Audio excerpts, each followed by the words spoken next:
Hi, my name is Aaron Diaz. My pronouns are he, they.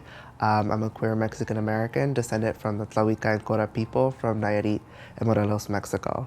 I identify as an activist and grassroots organizer. A majority of the social justice issues that I advocate for are the inaccessibility to voter education, specifically in Compton, and the politicization of queer youth identity.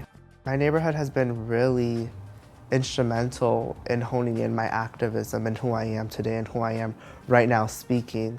It's really helped find my passion, whether it's to bringing back to my community, or even what I'm trying to bring out to the outside world.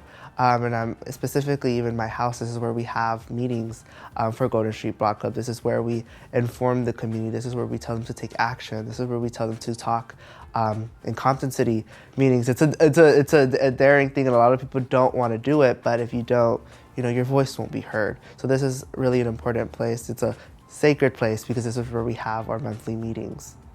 I recently read an article on social media talking about that the LGBTQI+ community is the highest growing population of voters in the country, and that by 2030, 1 in 7 voters will identify as LGBTQ.